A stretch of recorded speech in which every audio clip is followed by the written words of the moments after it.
In this section you will learn how to align cells, columns, and rows, including merging of cells. We'll start off with the Home tab, and we have the ribbon here, and we're going to be working in the alignment section.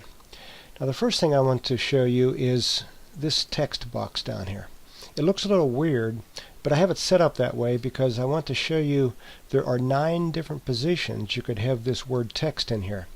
If you look up here, the top section shows the alignment based from top to bottom. The next 3 rows show the alignment based from right to left.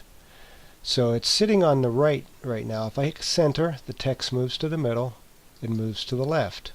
If I go up to the top and hit top align, it goes up to the top, and I come down to the bottom, I can put it in the middle and on the right. Same thing with the top one. Right, middle, center. Now the only way you see this is because I've got this row pretty wide.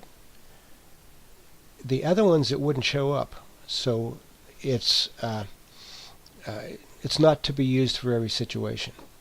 Now, given that I've got an ABC company heading here, and I would really like this ABC company to be above all 3 of my divisions, I can left click on it and I can paint or highlight the 3 columns that I want ABC company to go over. Back up in the alignment section, I do merge and center, and what it does, it makes one cell out of it over A, B, and C. Now I could further distinguish this by putting an underline under it, but it only goes under the middle. At this point I could go to number, comma, and reset it, and it goes over by all 3 columns. The same with the next 3. I don't want to merge these cells, but I want to put them in center, so I'll go up to the alignment where it says center text. I can give it an accounting again, and I can give it an underline for all 3 cells.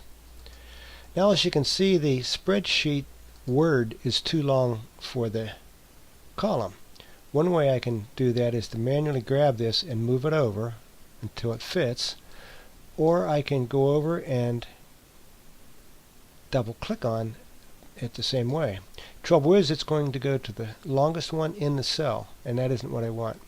So I'm going to bring it back over and leave it sit there. So how do I handle this that's too long for the cell? One way I could do is do a wrap text under the alignment. I click on it, and it opens up the row to accept the label. That could be good.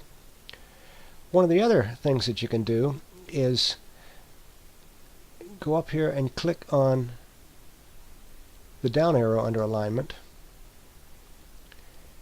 and let me go back out here. Click on direction, click under the down arrow under alignment, and look at the orientation over here. What we see is that text is normally horizontal. I'm going to change it a little bit. Click OK, and there I've changed my direction. I could have fun with this all day long. Let me see, I can change this. Let me go vertical, and it's not quite long enough, but I could change my row height if I wanted, and change and center it a little bit, and gee, I can have fun with this all day long.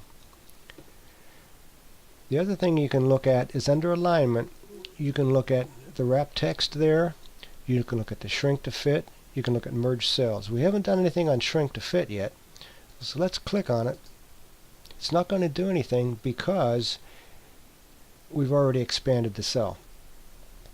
But let me change the margin over here of this column, go back into my spreadsheets, go back into shrink to fit, and let's see what happens to my cell spreadsheets. It will shrink to fit. This now concludes the segment on aligning cells, columns, and rows, including merging cells.